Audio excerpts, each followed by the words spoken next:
سورہ رحمان کو زینت القرآن کہا گیا ہے. پورے قرآن کی یہ زینت ہے.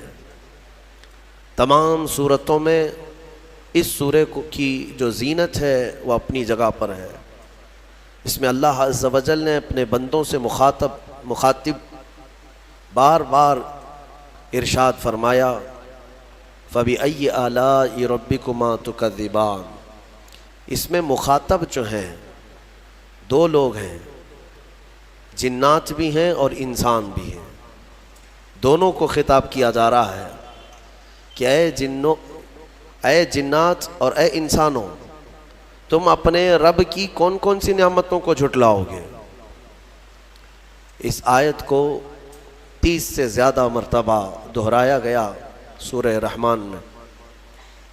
میرے عزیزو، میرے آقا صلی اللہ تعالیٰ علیہ وسلم ارشاد فرماتے ہیں اپنے صحابہ سے کہ میں نے یہ سورہ جنات کے سامنے تلاوت کی تو وہ سن کر کے تم سے بہتر جواب دیتے تھے، یعنی رو پڑتے تھے اور ہر آیت پر یہ کہتے کہ اے اللہ ہم تیری کسی نعمت کو نہیں جھٹلاتے، ناشکری نہیں کرتے. میرے عزیزو، اللہ تبارک و تعالی اپنے بندوں سے جو سب سے زیادہ پسند فرماتا ہے جو چیز، وہ شکر ہے. اور شیطان اگر سب سے زیادہ کسی چیز سے تمہیں دور کرتا ہے تو اللہ کے شکر سے ہی، کیونکہ اس نے چیلنج کیا ہے اللہ تعالیٰ کی بارگاہ میں. آیت کا حصہ میں آپ کے سامنے عرض کرتا ہوں. اللہ تبارک و تعالیٰ سے اس نے کہا لَأَقْعُدَنَّ لَهُمْ صِرَاطَكَ الْمُسْتَقِيمَ ثُمَّ لَآتِيَنَّهُمْ مِنْ بَيْنِ أَيْدِيهِمْ وَمِنْ خَلْفِهِمْ وَعَنْ أَيْمَانِهِمْ وَعَنْ شَمَائِلِهِمْ وَلَا تَجِدُ أَكْثَرَهُمْ شَاكِرِينَ. اللہ تعالیٰ سے چیلنج کرتے ہوئے کہتا ہے شیطان کہ مولا تیرے راستے پر میں بیٹھ جاؤں گا، سیدھے راستے پر. جو بھی اس پر چلے گا سیدھے راستے پر، میں کبھی اس کے دائیں جانب سے، کبھی بائیں، کبھی سامنے سے، کبھی پیچھے سے آ کر اسے ایسا ورغلاؤں گا کہ اے رب تو اپنے بندوں میں شکر کرنے والے نہیں پائے گا. شیطان بھی کس چیز کی وہ کر رہا ہے چیلنج میں؟ شکر کرنے والے نہیں پائے گا مولا تو. اور اللہ نے قرآن میں فرمایا وَقَلِيلٌ مِّنْ عِبَادِيَ الشَّكُورُ، میرے بندوں میں شکر کرنے والے بہت کم ہیں، بہت کم ہیں. اب جب رحمان فرما رہا ہے تو پھر یہ جو انسانوں کی تعداد ہے، کوانٹیٹی ہے، اس میں اگر پرسنٹیج نکالا جائے تو وہ انگلیوں میں گنے جاتے ہیں جو شکر کرنے والے لوگ ہیں. شکر اس کی اللہ تبارک و تعالیٰ نے فرمایا تم اگر شکر کرو گے لَإِن شَكَرْتُمْ لَأَزِيدَنَّكُمْ، میں زیادہ دوں گا. وَلَإِن كَفَرْتُمْ إِنَّ عَذَابِي لَشَدِيدٌ، اور اگر تم ناشکری کرتے ہو میری نعمتوں کی تو پھر سمجھ لو کہ میرا عذاب بہت ہی سخت ہے. اللہ عز و جل اس چیز کو سخت ناپسند کرتا ہے کہ اس کی نعمتوں کا کوئی ناشکری کرے. اسی لیے میرے عزیزو، اللہ کے حبیب صلی اللہ تعالیٰ علیہ وسلم جب دعا کرتے تھے تو یوں یہ عرض کرتے تھے کہ مولا تو اپنے شکر گزار بندوں میں میرا شمار فرما. سمجھ رہے آپ؟ صبر آسان ہے اور شکر مشکل ہے، صوفیہ نے فرمایا. حالانکہ شکر میں کیا کرنا کیا ہے؟ صبر دیکھا جائے تو کٹھن ہوتا ہے، برداشت کرنا ہوتا ہے. مصیبت آئی خاموش رہنا ہے، کسی چیز کی کمی ہو گئی خاموش رہنا ہے، یہی تو صبر ہے. گناہ کی خواہش ہوئی لیکن نہیں کیا، یہی صبر ہے. صبر دیکھا جائے تو مشکل ہے، لیکن صوفیہ کرام فرماتے ہیں صبر سے زیادہ مشکل شکر ہے. شکر ہے. وہ کیسے؟ کہا کہ اس لیے کہ جب خوشیاں آتی ہیں تو عام طور پر انسان ہر چیز بھول جاتا ہے، اسے یاد ہی نہیں رہتا کہ دینے والے کا مجھے شکر بجا لانا چاہیے، بھول جاتا ہے. یہی تو ہم نے دیکھا ہے. آپ تھوڑا سا تجزیہ کر کے دیکھ لیں اپنی زندگی میں، تھوڑا غور و فکر کر کے دیکھ لیں. ہمارے گھروں میں بھی جو کچھ بھی ایکٹیویٹیز ہوتی ہیں، جو معمولات چلتے ہیں، اگر گھر کے اندر کوئی مصیبت آئی تو آپ فاتحہ کروائیں گے، قرآن پڑھوائیں گے. میت ہو گئی تو کیا کریں گے؟ سب سے پہلے قرآن پڑھواتے ہیں. کسی کی بیماری ہو گئی، نزا کا وقت آیا، کسی کو بلایا، قرآن پڑھوا رہے ہیں. بہت سخت بیمار ہے، پانی پڑھ کر کے پھکوا رہے. یہ ساری مصیبتوں کے وقت آپ قرآن یا عبادت کی طرف جا رہے ہیں، سجدہ کر رہے ہیں، لیکن کبھی شادی ہو رہی ہے گھر میں، بچے کا عقیقہ ہو رہا ہے، ولیمہ ہے، منگنی ہے، ان سب مواقع پر جو خوشیوں کے ہیں، کب قرآن خوانی ہوتی ہے؟ کب قرآن پڑھا جاتا ہے؟ کیا رب ذوالجلال کی بارگاہ میں پہلے سے کوئی شکرانے کی محفل ہوتی ہے؟ بہت کم دیکھا گیا۔ موت پر، غم پر، بیماری پر دعائیں مانگی تو ضرور جاتی ہیں، قرآن پڑھا تو جاتا ہے، لیکن خوشیوں کے موقع پر بندہ بھول جاتا ہے۔ اسی لیے صوفیاء اکرام نے فرمایا شکر جو ہے یہ مشکل ہے، اور منافق شکر نہیں کر سکتا۔ یہ مومن کو عطا کی ہوئی نعمت ہے شکر کرنا۔ شکر کیسے کریں گے آپ؟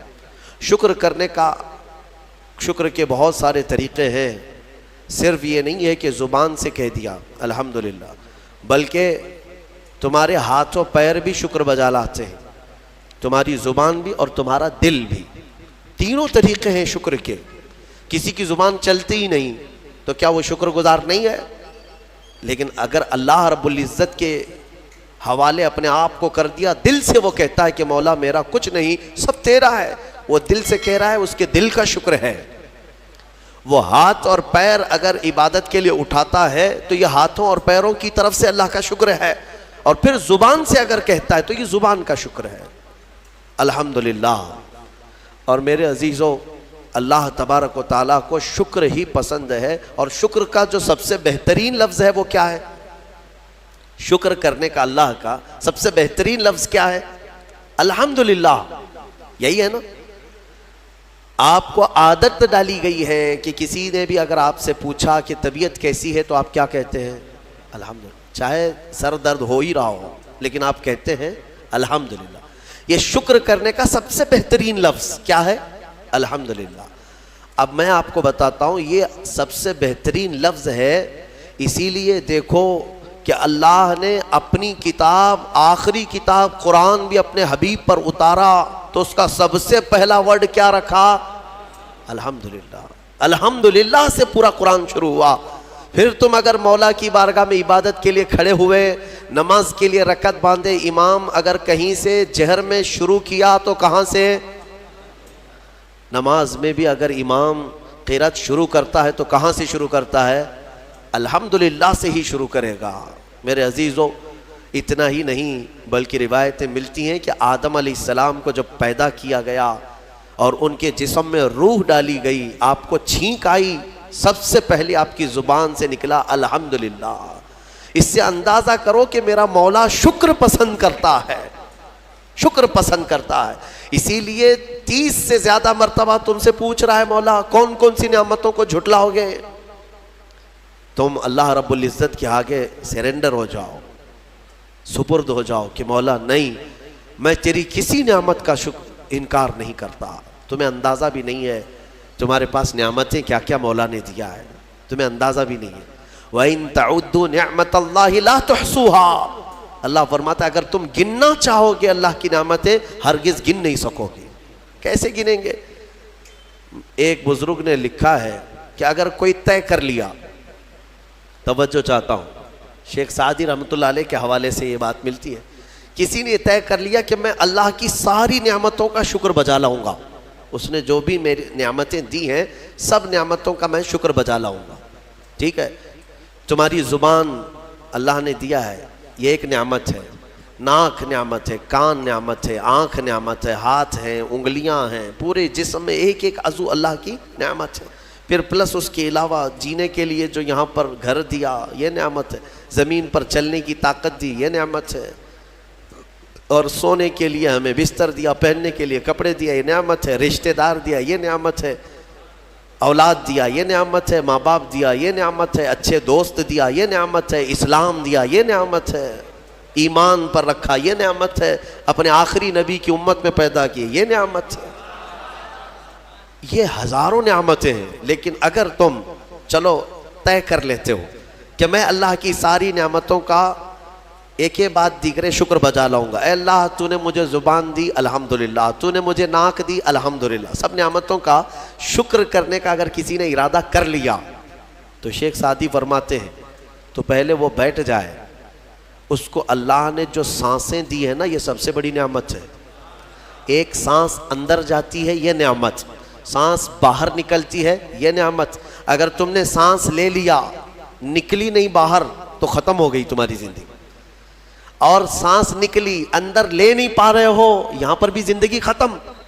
سانس لینا ایک نعمت، سانس باہر چھوڑنا یہ ایک نعمت۔ شیخ سعدی فرماتے ہیں اور ہر سانس نہیں ہوتی ہے، پرانی سانس نہیں آئے گی، پھر ہر سانس نہیں ہے، تو ہر سانس کے بدلے ہی تم اگر الحمدللہ کہتے رہ جاؤ گے تو زندگی گزر جائے گی سانسوں کے شکر پر، باقی نعمتیں ویسی ہی رہ جائیں گی۔ صرف سانسوں کے شکر پر تو زندگی گزر جائے گی۔ میرے عزیزو، اندازہ بھی نہیں کر سکتے کہ اللہ نے کون کون سی نعمتوں سے نوازا ہے۔ تمہیں پتہ ہے، میں ایک مرتبہ اس چیز کو بھی پڑھا تھا کہ اگر تمہیں سانس خرید کر کے لینا پڑ جائے، ہاسپٹل میں جا کر کے دیکھو آکسیجن کا ایک سلنڈر جو کبھی مریضوں کو لگایا جاتا ہے کتنی قیمت کا ہوتا ہے، دن بھر میں وہ کتنے سلنڈر سانس کھینچتا ہے۔ اس اعتبار سے اگر تمہاری زندگی 60 سال کی ہوئی اور 60 سال تمہیں آکسیجن خرید کر کے لینا پڑا تو تقریباً اس کی قیمت جو ہے کئی 100 کروڑ میں چلی جاتی ہے۔ ایک اندازے کے مطابق 50 سے 60 کروڑ کا آکسیجن تمہیں لگ جاتا ہے، تو کیا یہ ہر آدمی کیپیبل ہے اپنی سانسوں کو پیسے سے خرید سکے گا؟ اور رب ذوالجلال نے تمہارے لیے اتنی آسانیاں کی ہیں کہ سانس ایسا نہیں ہے کہ فلاں شہر میں ملتی ہے جا کر کے لائیں اور پھر کھینچیں، تم جہاں ہو تمہاری ناک کے قریب ہوائیں کیا ہے۔ اس رب قدیر نے اتنی بڑی نعمتوں سے تمہیں نوازا، تمہیں اندازہ بھی نہیں ہے۔ اور اسی لیے رب تعالیٰ فرماتا ہے فَبِأَيِّ آلَاءِ رَبِّكُمَا تُكَذِّبَانِ، تم میری کون کون سی نعمتوں کو جھٹلاؤ گے۔ حاتم اصم ایک بزرگ ہے، حضرت حاتم، خلیفہ ہارون رشید کے زمانے کے۔ خلیفہ ہارون رشید کے زمانے میں بادشاہ نے ایک مرتبہ ان کو طلب کیا اور پوچھا کہ کچھ نصیحت کیجیے آپ مجھے۔ وہ اکثر بڑے بڑے علماء کو دربار میں بلاتا اور نصیحت حاصل کرتا۔ حضرت حاتم اصم رضی اللہ تعالیٰ عنہ نے بادشاہ سے ایک سوال کیا کہ ہارون، اگر تمہارے ساتھ ایسا ہو جائے زندگی میں رہا اور پیاس کی شدت ایسی ہے کہ تم بلک رہے ہو، اگر تم کو کوئی ایک گلاس پانی دینا چاہے اور وہ پیسوں میں دینا چاہے، اور اس آدمی کے علاوہ کسی کے پاس پانی نہیں ہے، تم ایسی جگہ پر پہنچ گئے ہو جنگل میں یا صحرا میں، تو تم اس کو کتنے پیسے دے کر خرید سکتے ہو؟ ایک گلاس پانی وہ بہت بڑی قیمت لگا رہا ہے، تم کو اگر بہت شدت کی ضرورت ہے تو تم کتنا مال دے کر کے خریدو گے؟ خلیفہ ہارون رشید نے کہا میں اپنی آدھی سلطنت بھی دینے کو تیار ہو جاؤں گا ایک گلاس پانی، کیونکہ ضرورت ہے انسان کی، جان بچانا ہے۔ تو حاتم اصم نے کہا ٹھیک ہے، تمہیں پانی تو مل گیا، کبھی ایسا ہوا تمہاری زندگی میں تم نے پانی تو پی لیا، پیٹ بھر کر پی لیا، پیٹ بھر کر کے، لیکن پانی اب نکلتا نہیں ہے، باہر نہیں نکلتا پانی، کوئی صورت ہی نہیں ہے کہ تمہارا پانی باہر آئے، پیشاب بند ہو چکا ہے۔ کوئی ایک حکیم ایسا ہے جو تم سے یہ کہے کہ میں تیرے پیٹ کا پانی باہر نکال دوں گا تو تو اسے کتنی قیمت دے گا؟ ہارون رشید نے کہا اس کو بھی میں اپنی آدھی سلطنت دے دوں گا، میرا پانی نکالتا ہے۔ تو حضرت حاتم اصم نے فرمایا ہارون، تیری پوری سلطنت کی قیمت ایک گلاس پانی کے برابر ہے، اگر نہ ملے تو آدھی سلطنت اور مل جائے نکالنے کے لیے آدھی سلطنت، تو سوچ وہ رب ذوالجلال بغیر کسی قیمت کے روز تجھے پلاتا بھی ہے اور روز تیرے سے نکالتا بھی ہے، کتنی بڑی نعمت ہے تیرے لیے۔ میرے عزیزوں، میں آپ کو ایک چیز بتاتا ہوں، میرے آقا صلی اللہ تعالیٰ علیہ وسلم نے اپنی امت کو سب سے زیادہ اگر دعائیں سکھائی ہیں تو وہ شکر کی دعائیں تلاش کر لینا۔ یہ میرے مطالعے کے اعتبار سے میں آپ کو بتا رہا ہوں، آپ روزمرہ کی زندگی میں جو چیز بھی کرتے ہیں اس میں اللہ کا شکر ہے۔ میرے آقا نے سکھایا، آپ کھانا کھانے کے لیے بیٹھ رہے ہیں، بسم اللہ پڑھ کر کے شروع کیے، کھانا ختم ہونے کے بعد میرے آقا نے سکھایا ہے الحمدللہ الذی اطعمنا وسقانا وکفانا وجعلنا من المسلمین. کیا ہے؟ تمام تعریفیں اس اللہ کے لیے. شکر ہے اس مولا کا جس نے ہمیں کھلایا پلایا اور ہمیں ہدایت دیا اور مسلمان بنایا. کھانے کے بعد بھی میرے آقا نے یہی سکھایا. کھانے کے بعد تمہیں کرنا کیا ہے؟ یہی ہے. اچھا، اور نیند لگ رہی ہے، سونے کے وقت کہا بسم اللہ پڑھ کر کے سو جاؤ، لیکن سو کر کے اٹھتے ہو اگر نیند کھلتی ہے تو میرے آقا فرماتے ہیں یہ پڑھو الحمدللہ الذی احیانا بعد ما اماتنا. الحمد سے ہی شروع ہے.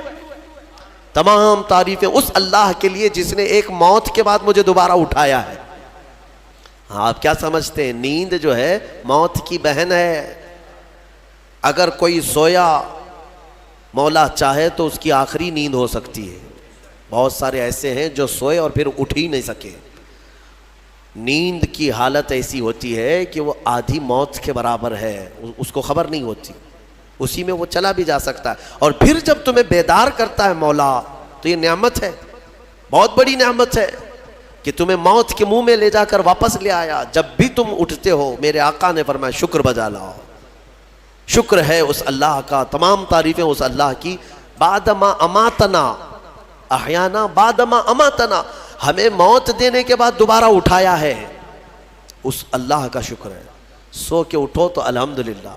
اتنا ہی نہیں میرے عزیزوں، میرے آقا صلی اللہ تعالیٰ علیہ وسلم فرماتے کپڑا اگر پہن لیا تو بھی پڑھو الحمدللہ الذی کسانی ھذا. تمام تعریفیں اس اللہ کے لیے جس نے مجھے یہ جوڑا پہنایا.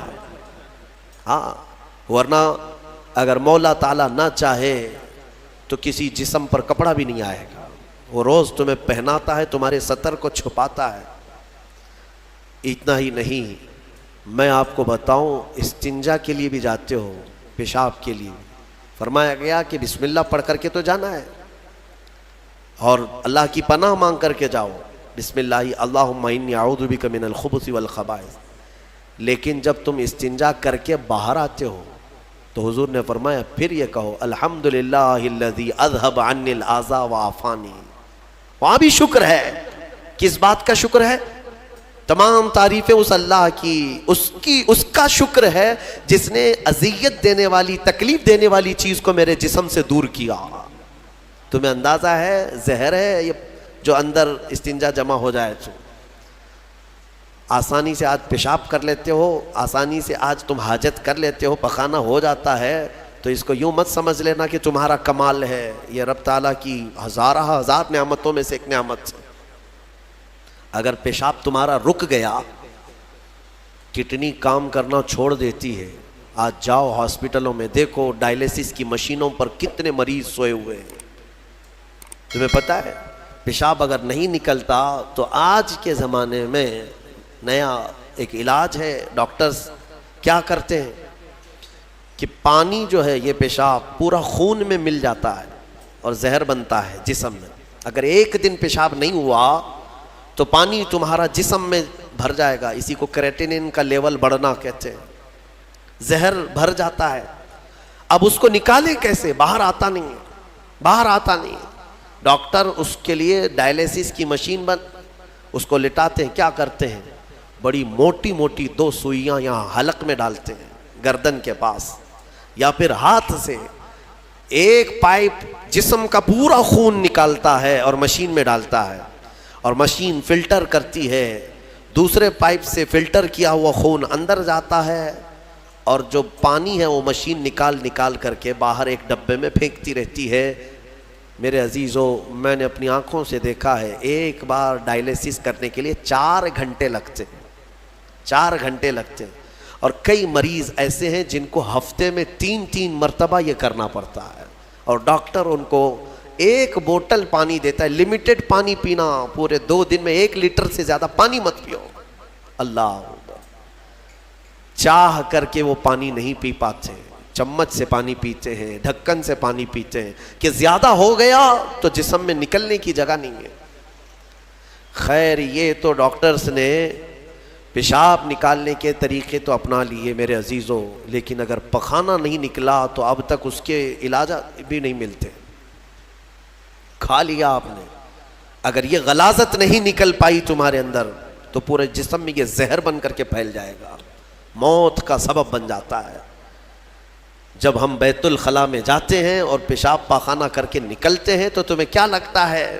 میرے عزیزو، یہ اللہ کی ہزارہ نعمتوں میں سے ایک نعمت ہے کہ اذیت دینے والی چیز کو اس نے ہمارے جسم سے ہٹایا ہے۔ اسی لیے مولا فرماتا ہے فَبِأَيِّ آلَاءِ رَبِّكُمَا تُكَذِّبَانِ، تم میری کون کون سی نعمتوں کو جھٹلاؤ گے؟ اچھا یہ تو نکلنے والی بات میں نے کیا نا، نکلنے والی بات، لیکن تمہیں پتا ہے تمہیں اگر کھانے کے لیے بھوک نہ لگے تو کچھ نہیں کر سکو گے۔ کھانے کی خواہش ہونا یہ اللہ کی نعمت ہے، بھوک لگنا یہ اللہ کی نعمت ہے۔ اچھا یہ بھی میں آپ کو بتا دوں، بھوک لگتی نہیں ہے کسی کو تو یہ مصیبت ہے، کھا ہی نہیں سکتا، بغیر بھوک کے وہ اندر لے بھی نہیں سکتا لقمہ۔ یہ رب تبارک و تعالیٰ کی طرف سے نظام رکھا گیا ہے، وہ بھوک لگتی ہے وہ کھاتا ہے۔ اور ایک بات میں بتا دوں، ایک بڑی بیماری ہے دنیا کی، بھوک تو بہت لگتی ہے، آدمی کھائے جاتا ہے لیکن پیٹ بھرتا نہیں، سیرابی نہیں ہوتی، شکم سیر نہیں ہوتا۔ یہ بیماری ہے ہیضے کی بیماری۔ اس بیماری میں حجاج بن یوسف مر گیا، ہاں بڑا گورنر تھا، جانتے ہیں بھوک اتنی لگتی تھی اس کو کہ ایک مرتبہ ایک گائے پوری ذبح کر کے بھون کر کے اس کو کھلائی گئی، پیٹ نہیں بھرا، خواہش ابھی بھی باقی ہے، بھوک ابھی بھی ہے، اور کچھ کھلا دو اور کچھ کھلا دو۔ اس کو پھر انڈے کھلائے گئے، مرغیاں کھلائی گئی، اتنا کھلایا گیا کہ پیٹ پھٹ گیا، پیٹ پھٹ گیا اور زہریلا ہو گیا۔ آپ کو کیا میں بتاؤں، پیٹ 4 لقمے کھانے کے بعد، کسی کو 10 لقمے کھانے کے بعد ایسا لگتا ہے نا پیٹ بھر گیا، الحمدللہ پیٹ بھر گیا ہے۔ یہ جو شکم سیر آپ کو لگتا ہے یہ اللہ کی نعمت ہے۔ کچھ لوگوں کو یہ بیماری ہے کہ تم ان کو 4 کلو بھی اندر کچھ ڈال دو تو یہاں کی جو چاہت ہے وہ نہیں جائے گی، ہاں خواہش نہیں ختم ہوگی۔ اسی طرح پیاس لگنا اللہ کی نعمت ہے، اور پیاس کا بجھ جانا یہ بھی نعمت ہے۔ سکرات کے وقت میں فرمایا گیا کرے ایک ندی پانی بھی اس کو پلایا جائے تو یہ حلق نہیں سوکھے گا، پیاس باقی رہے گی، اور پانی اور پانی اور پانی۔ تم اندازہ کر سکتے ہو ایک گلاس پانی پینے کے بعد اگر ٹھنڈک لگی، ہاں پیٹ بھر گیا، پیاس بجھ گئی، نعمت ہے اللہ کی یہ۔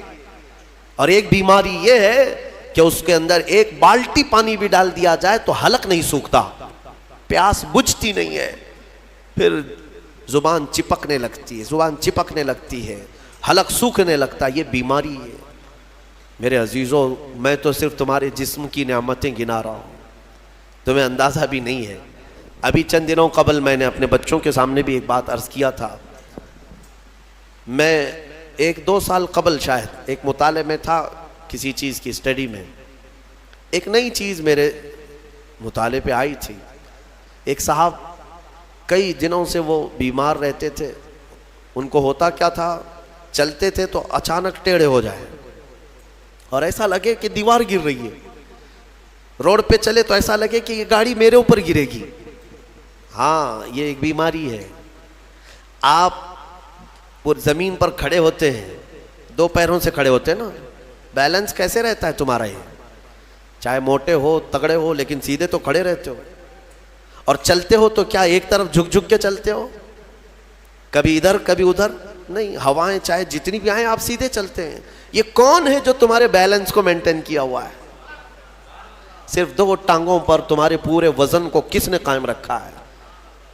اگر تجربہ کرنا ہے تو مٹی کا ایک پتلا اس طرح سے چلا کر کے دکھاؤ، 2 ٹانگوں پر چلا کر کے دکھاؤ، بیلنس کون رکھے گا؟ ارے پتلے بھی اگر بنا کر کے کھڑا کرتے ہیں کہیں اسٹیچو تو انہیں گاڑ دیتے ہیں، کھڑا نہیں کر پائیں گے۔ اتنا تمہارے ہی وزن کے بارے 80 کلو کا ایک پتلا بناؤ مٹی کا اور اس کو صرف پیروں پہ کھڑا کر کے دکھاؤ، نہیں کھڑا ہوگا، ہوا آئے گی گر جائے گا۔ تمہیں ہوا کیوں نہیں گراتی؟ کون ہے جو تمہیں برقرار رکھا ہوا ہے؟ آپ کو میں بتاؤں تو حیرت ہوگی آپ کہ کون سی چیز مینٹین کرتی ہے، پتہ ہے آپ کو کون سی چیز تمہارے جسم کے اندر؟ نہ تمہارے ہاتھ نہ تمہارے پیر۔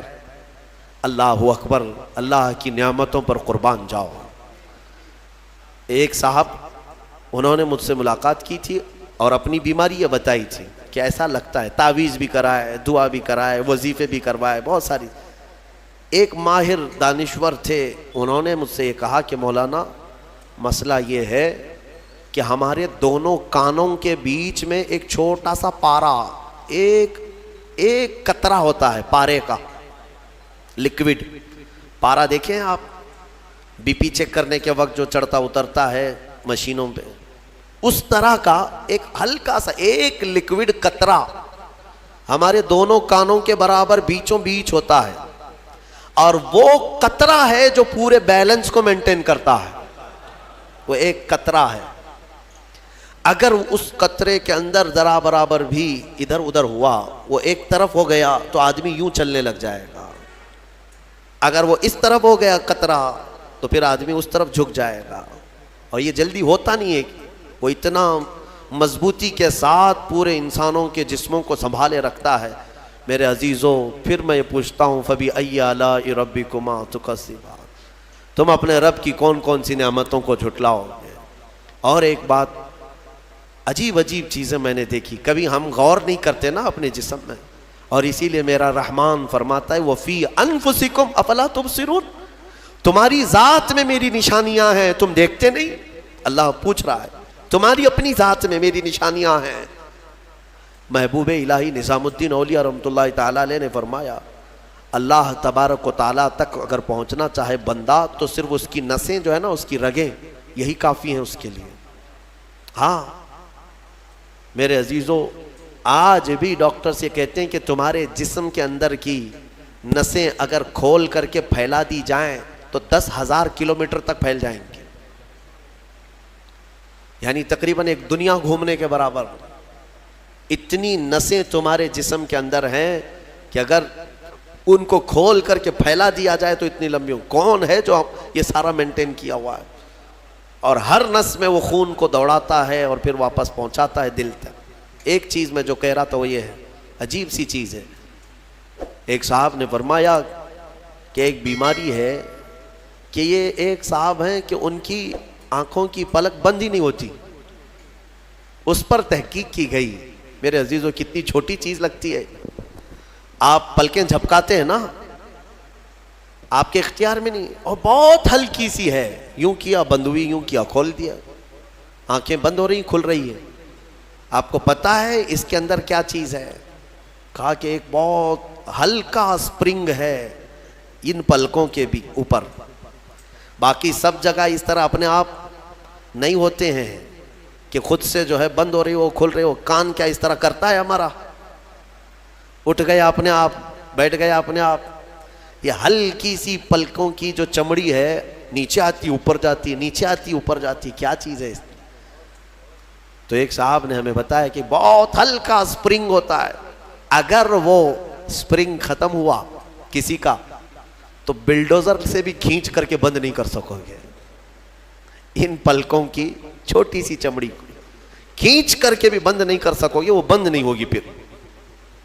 اسی لیے مردوں کو دیکھو, اگر کسی کی آنکھیں بند نہیں کیا آپ نے موت کے بعد, وہ کھلی رہ گئی, تو پھر آپ گھنٹوں کھینچ کھینچ کے اس کی آنکھ بند کرو, بند نہیں ہوگی, نہیں ہوگی. کیونکہ موت کے بعد یہ سارا حصہ ختم ہو گیا, اور مرے ہوئے آدمی کو آنکھیں بند ہے اس کی, آپ نے بند کیا, پھر اس کے 1-2 گھنٹے کے بعد اس کی پلکیں اٹھا کر کے دکھا دو, کھول کر کے دکھا دو اس کی آنکھیں. سارے لوگ مل کر کے بھی اس کی آنکھوں کی پلکوں کو کھول نہیں سکیں گے. میرے عزیزو, ہے تو بہت ہلکی سی چیز, لیکن تمہیں پتا ہے اس کی معنویت کتنی ہے, اس کی معنویت کتنی ہے. یہ بات میں کیوں کہہ رہا ہوں, ایک صاحب کو یہ بیماری کی وجہ سے, اس بیماری کی وجہ سے وہ پاگل ہو گئے.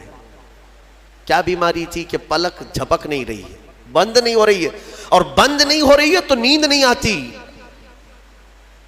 جیسے نیند آئے گی تو آنکھوں کا آٹومیٹک بند ہونا ہے, اور آنکھ بند نہیں ہو رہی تو سوئے گا کیسے. اور نس ہونے کی وجہ سے وہ مینٹلی ختم ہو گیا, پاگل ہو گیا, اور اب تو شاید مر بھی گیا ہوگا. یہ کافی 2-3 سال پہلے کی بات میں, ہم اندازہ بھی نہیں کرتے کہ اتنی چھوٹی چھوٹی چیزیں.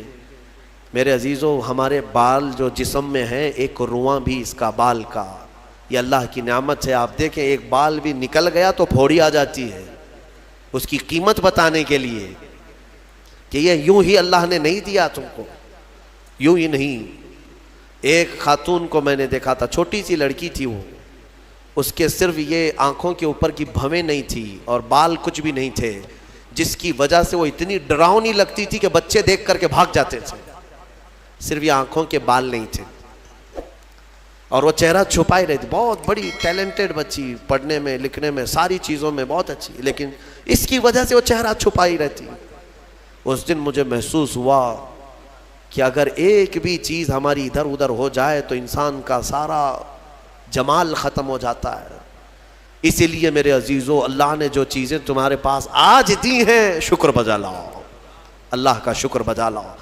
اور سورہ رحمان آج تم نے سنا ہے, بار بار مولا کی بارگاہ میں عرض کرو, مولا ہم تیری کسی نعمت کو نہیں جھٹلاتے, ہر نعمت پر تیرا شکر بجا لاتے ہیں.